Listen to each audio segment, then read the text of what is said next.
In April 1912, over 2,200 people boarded a vessel they were assured could never sink. The ocean was perfectly still, the sky was clear, and the passengers were filled with an absolute certainty about the days ahead. The White Star Line had built the largest moving object in human history.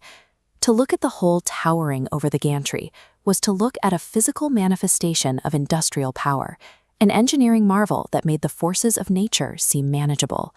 Sitting at the docks, dwarfing every other vessel in the harbor, the ship radiated safety. The sheer mass and the intricate compartmentalization of its design convinced both its creators and the public that the math had finally beaten the ocean. They had built a floating fortress.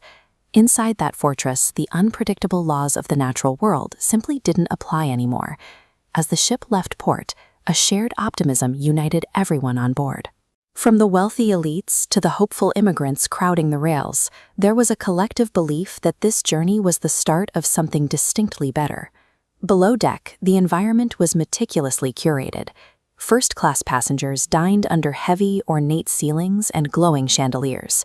The air was filled with music and fine food, carefully designed to keep the reality of the volatile Atlantic entirely out of mind. In third class, the dreams of a new beginning provided their own form of insulation. Families shared stories and played in the corridors, feeling just as protected as the elite dining several decks above. This carefully engineered internal perfection did exactly what it was designed to do. It created a tightly sealed-off world that convinced absolutely everyone inside that the natural elements could no longer reach them. Outside that steel hull, the Atlantic Ocean was indifferent to human engineering. The water was freezing and the night pitch black. Reality tried to break through the insulation of the ship. Deep in the communication room, the wireless operators logged specific, quantitative reports of large fields of drifting icebergs on the Titanic's plotted course. Yet, the ship maintained its speed. Captain Edward Smith was a deeply experienced mariner, but the confidence in the vessel's design acted as a filter, causing the bridge to quietly sideline the mounting pile of hazard reports. When absolutely certain of your own invulnerability, even seasoned experts will look directly at empirical data detailing a threat and simply file it away.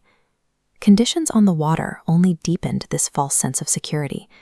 The ocean was eerily still, with no wind and a completely flat surface. Normally, waves against an iceberg create a visible ring of white water, allowing lookouts to spot danger. On a flat ocean, this warning system vanishes.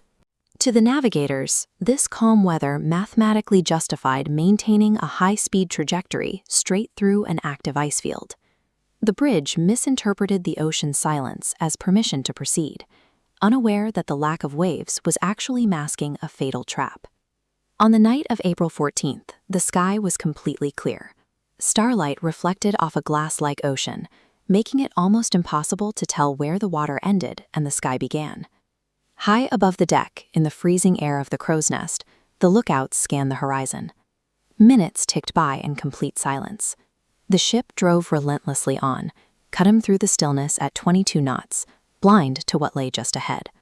Then, a faint shadow broke the pattern of the stars. In seconds, that shadow grew into a solid, massive wall of ice.